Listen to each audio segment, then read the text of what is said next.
नमस्कार साथियों। आज मैं काफ़ी दिनों के बाद आप सबसे फिर एक बार मुलाकात करने को यूट्यूब पर।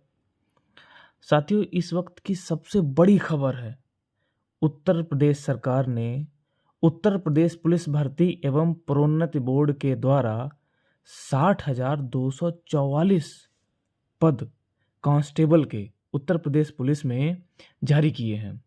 अभी अभी इनकी विज्ञप्ति आई है, नोटिफिकेशंस आया है। इनके बारे में हम लोग फटाफट से जो हेडलाइंस हैं उनको देख लेते हैं। क्या क्या इनकी अहर्यताएँ हैं, योग्यताएँ हैं, कितनी किसकी कितनी वैकेंसी हैं, उनका शुल्क क्या है, कब से आवेदन शुरू हैं, कब आवेदन की लास्ट सीमा है, लिखित परीक्षा होगी, कौन कौन सी परीक्षाएं इसमें होने वाली हैं, उनके कितने नंबर हैं, कौन कौन से सब्जेक्ट इसमें होने वाले, आदि पर हम शॉर्ट में चर्चा करेंगे।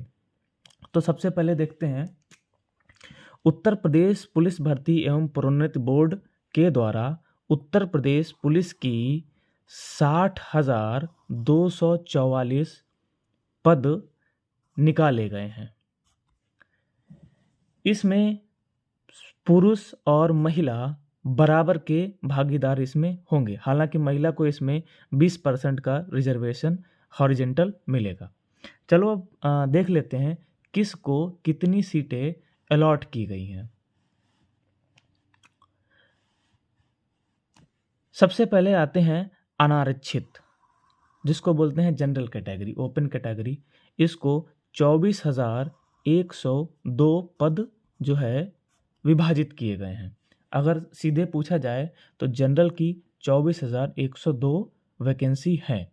उसके बाद में अगला नंबर आता है EWS, इकोनॉमिकली वीक जो है सेक्शन, जिसको कहते हैं EWS।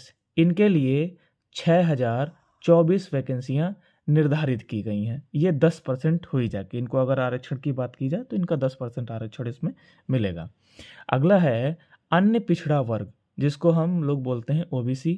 OBC को 16,264 जो है पद मिले हुए हैं। उसके बाद में आता है अनुसूचित जाति, जिसको हम लोग कहते हैं scheduled caste. 12,650 vacancy scheduled caste की हैं। अगली है शेड्यूल्ड ट्राइब, अनुसूचित जनजाति, 1,204 पद जो है ST के हैं। टोटल वैकेंसी इस तरीके से हमारी हो जाती है 60,244। दोस्तों, ये बहुत ही स्वर्णिम चांस है, बहुत ही ज़्यादा स्वर्णिम चांस है। जब भी आप वीडियो को देख रहे हो, इसको शेयर करें, नोटिफिकेशंस ऑन करें, और अब हम लोग धीरे धीरे इसकी तैयारियां जैसे ही समय मिलेगा शुरू कर देंगे। बहुत ही सुनहरा अवसर है, क्योंकि इतनी बड़ी रिक्तियां कभी नहीं आने वाली हैं। इससे पहले लगभग 2012-13 के आसपास लमसम 62,000 वैकेंसी आई थी। फिर उसके बाद से इतनी वैकेंसी कभी भी नहीं आई है। तो ये बहुत ही सुनहरा मौका है दोस्तों, इसको गंवाने मत देना। चाहे आप जो भी वीडियो देख रहे हो, पुरुष हो, महिला हो, कोई भी हो, मौका गंवाने नहीं देना है।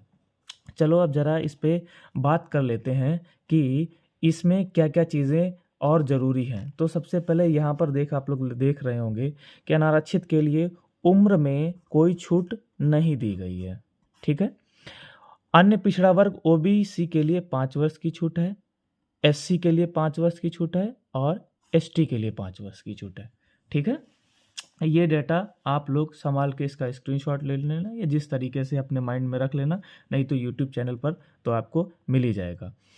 अब ज़रा चालू करते हैं कि हमारे जो ये फॉर्म है कब से शुरुआत हो रही है। तो इसकी शुरुआत जो है 27/12/2023, मतलब 27 दिसंबर की रात से ये फॉर्म शुरू हो जाएंगे। और इनकी लास्ट डेट कब है? 16 जनवरी 2024। 16 जनवरी 2024 की रात तक ये फॉर्म चलेंगे। उसके बाद में ये फॉर्म भरना बंद हो जाएंगे। इनका शुल्क क्या है? फ़ी की अगर हम बात कर लेते हैं तो जो है इनकी फ़ीस है 400 रुपये पर फॉर्म। ठीक है। उसके बाद में आवेदन जो हम लोग करेंगे, जैसे हम लोगों ने फॉर्म पहले, सबसे पहले आवेदन होता है, फिर उसके बाद में क्या होता है, उसकी रसीद कटती है। तो रसीद लमसम 4-5 घंटे के बाद कटती है, कुछ लोग तुरंत ही अपना सिस्टम जनरेट कर लेते हैं। तो वो रसीद कटने की, और अगर फॉर्म में अगर आपसे कुछ संशोधित जो है गलतियाँ हो गई हैं, आप उनको संशोधन कराना चाह रहे हैं, ये पॉइंट इंपॉर्टेंट है, ध्यान से देखिएगा। आप उनको अगर संशोधन कराना चाह रहे हैं, अपने नाम में या किसी तरीके से गड़बड़ी हो गई हो, तो उसकी लास्ट डेट है 18 जनवरी 2024। मतलब 27 दिसंबर 2023 से फॉर्म शुरू होंगे, 16 जनवरी 2024 तक फॉर्म आपके भरे जाएंगे, अंतिम डेट है। लेकिन 2 दिन आपको और मिलेंगे, वो ये 2 दिन है फॉर्म करेक्शन के लिए, अगर कोई गलती हो गई है तो उसके लिए, और शुल्क नहीं आपने जमा कर पाया है, फीस नहीं जमा कर पाई है, तो उसके लिए है। हम लोगों ने चर्चा कर ली कि कितनी वैकेंसी थी, ठीक है। उसके बाद में फॉर्म की शुरुआत कब से है, फॉर्म की जो है अंतिम डेट क्या है, इस पर हम लोगों ने चर्चा कर ली थी। अब हम लोग चलते हैं कि फॉर्म भरने के बाद में प्रोसेस क्या होगा। लमसम 1 से 1.5 महीना, अभी तो कुछ लोग बता रहे हैं 11 फरवरी, सारे लोग अपना अलग अलग इस तरीके से दे रहे हैं। कुछ लोग कह रहे हैं 11 फरवरी 2024 में इसकी एग्ज़ाम होने की सूचना मिल रही है, लेकिन ये अभी कोई कंफर्म न्यूज़ नहीं है। मेरे ख्याल से एग्ज़ाम वहीं फरवरी में हो जाता है तो ठीक है, थोड़ा सा बच्चों का लिए काफ़ी टफेस्ट चीज़ें पड़ेंगी, नहीं तो ये मार्च तक तो एग्ज़ाम हो ही जाना है। तो ज़रा आप चल लेते हैं कि इसके एग्ज़ाम पर इसका स्वरूप कैसा होगा, इसकी क्या चीज़ होगी। तो इसमें सबसे पहले जो होगा वो होगी लिखित परीक्षा, रिटन, ठीक है। कितने होंगी, 150 प्रश्न होंगे रिटन में आपके, ठीक है। और कुल अंक होंगे 300, 150 प्रश्न होंगे और कुल अंक होंगे 300, मतलब एक प्रश्न 2 अंक का होगा, ठीक है। कौन कौन से विषय होंगे, पहला आपका होगा सामान्य ज्ञान, जीके, जिसमें आपकी geography, history, economics, environmental studies, सारी चीज़ें, करंट अफेयर, सारी चीज़ें जो है इसमें आ जाएंगी। जीके इसको हम बोलते हैं, जियोग्राफी, जीएस, जीए, सारी जितनी भी चीज़ें इसमें आ जाएंगी। आपका दूसरा जो है सब्जेक्ट होगा वो होगा हिंदी का, ठीक है। आपको ध्यान रखना पेपर एक ही होगा, केवल एक ही पेपर होगा, ये मैं सब्जेक्ट की बात कर रहा हूँ। पहला सब्जेक्ट आपका हो गया सामान्य ज्ञान, जनरल नॉलेज, दूसरा आपका हो गया सामान्य हिंदी, ठीक है। तीसरा आपका हो जाएगा गणित, चौथा हो जाएगा आपका रीजनिंग। ये हेडलाइन के तौर पर है।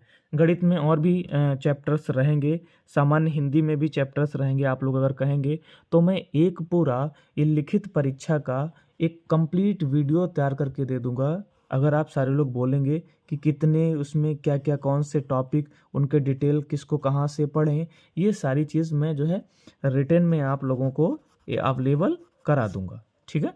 सबसे पहले जान लेते हैं, उसके बाद में गणित में आपके सारे टॉपिक्स हो जाएंगे जो भी चीज़ होंगी।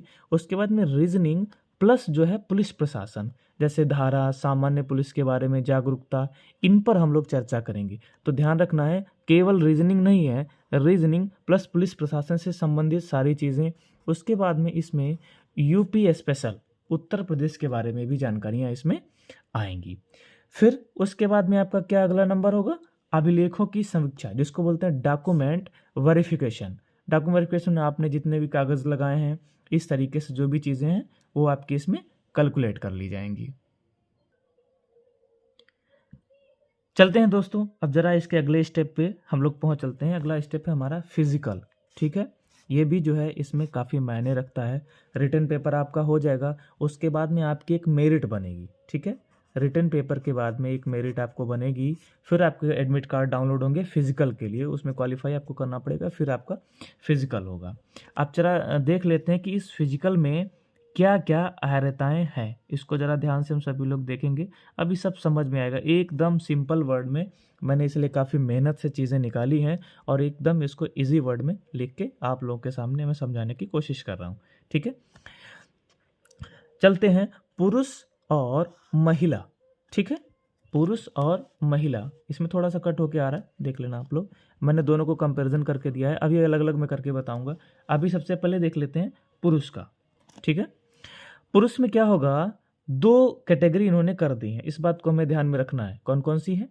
एक है सामान्य वर्ग की, जिसको हम लोग बोलते हैं जनरल, ठीक है। एक होगा अन्य पिछड़ा वर्ग मीन्स ओबीसी, ठीक है। एक होगा अनुसूचित जाति एससी, शेड्यूल कास्ट, ठीक है। इनके लिए एक इन्होंने रनिंग और सीना की एक माप दी है, और अनुसूचित जनजाति एसटी, इनके लिए इन्होंने एक जो है मेजरमेंट दिया है रनिंग और चेस्ट का। तो जनरल, ओबीसी और एससी के लिए क्या है, पुरुष वर्ग के लिए सीने का फुलाव न्यूनतम 79 सेंटीमीटर होना चाहिए। ये कैसा है, ये फुलाव नहीं, ये नॉर्मल सीना होना चाहिए आपका।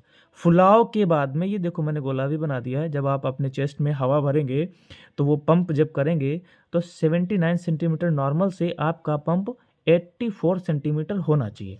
मीन्स 5 सेंटीमीटर का आपका चेस्ट फूलना चाहिए। इसकी भी जब आप लोग अपना चेस्ट वगैरह जिम जाएं या जो भी नॉर्मल पुशअप्स लगाना शुरू कर दें, ठीक है, जो पुरुष वर्ग के कैंडिडेट हैं, और जैसे ही वो अपना जब ये सब चीज़ें करें, पुशअप्स वगैरह करते हैं, तो तुरंत क्या करें, 5 सेंटीमीटर फुलाने की कोशिश करें सांस भरकर इसको, ठीक है।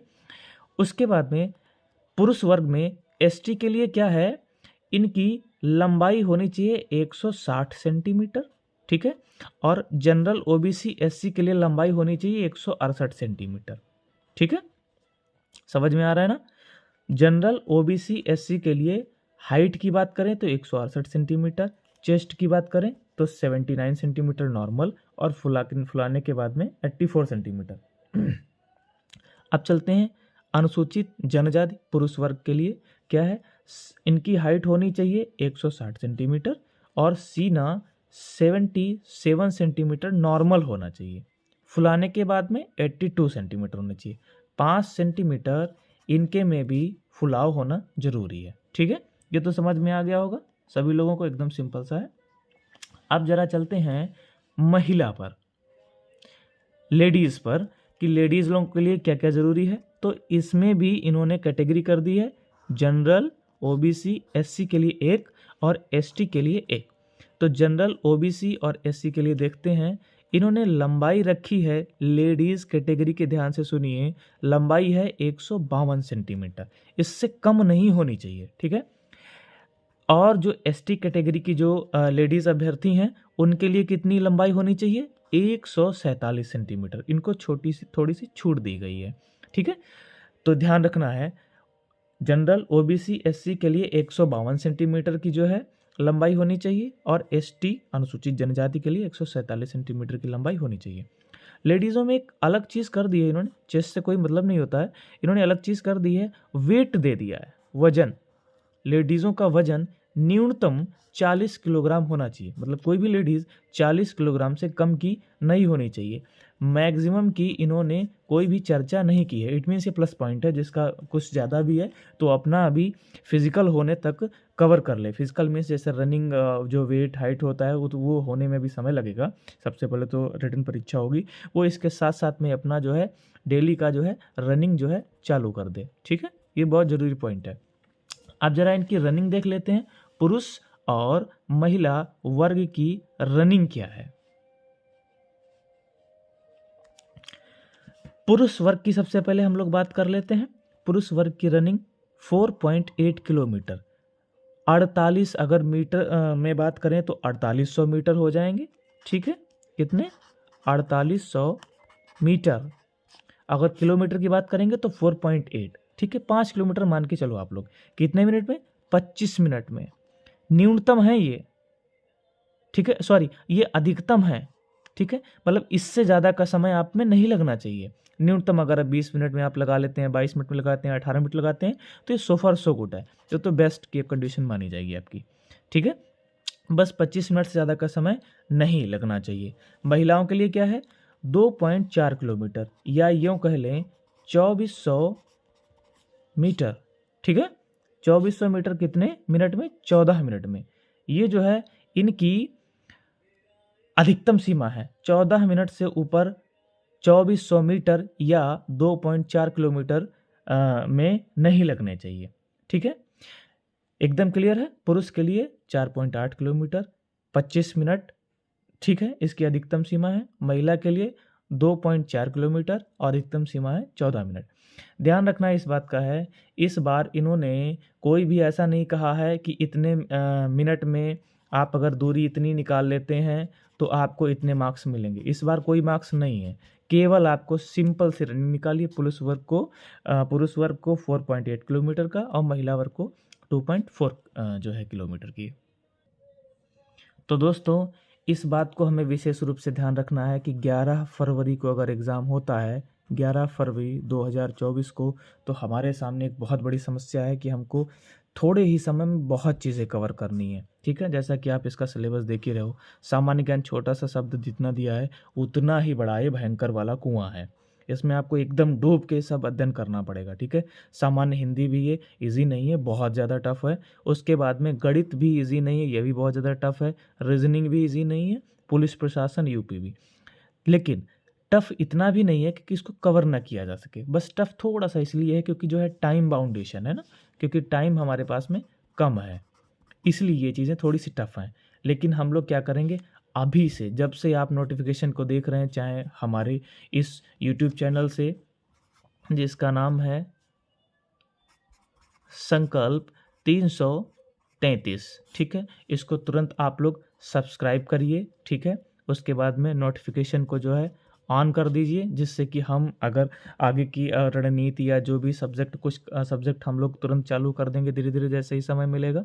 ठीक है, अगर आप लोग बोलेंगे तो तुरंत बिना देरी किए हुए बच्चों, साथियों, जो भी चीज़ें हैं तुरंत आप लोग गेट रेडी, तुरंत एकदम रेडी हो जाइए, सारी चीज़ों को छोड़ दीजिए। ठीक है, और अच्छी तरीके से मेहनत में लग जाइए। ये दोबारा मौका ज़िंदगी में ऐसा नहीं आने वाला है। 60,000 वैकेंसी बच्चों कभी नहीं आने वाली हैं, आप ध्यान कर लेना। बहुत बड़ा अपॉर्चुनिटी है ये आप लोगों के लिए। जितना ज़्यादा हो सके तुरंत तैयार कर लीजिए। अगर कोई और भी दिक्कत समस्या आ रही है हमें बताइए, हमारे चैनल को सब्सक्राइब करिए, कमेंट करिए इस वीडियो के नीचे, और या डायरेक्ट जिन बच्चों के पास नंबर है, हम लोग काफ़ी तैयारी करवाते आए हैं, समय निकाल कर हम आपकी मदद करेंगे और आपको सिलेक्शन इस बार दिला के रहेंगे। आपको एक चीज़ ध्यान रखनी है, ये स्टार इस बार आपके कंधे पर होना चाहिए बच्चों, ये आपकी जिम्मेदारी है। इसके लिए आपको नींद, सोना, खाना पीना भले कुछ भी त्याग ना करना पड़ जाए, लेकिन ये स्टार्स आपके कंधे पर बच्चों होने चाहिए। बहुत अच्छा मौका है। ठीक है बच्चों, मिलते हैं नेक्स्ट वीडियो में।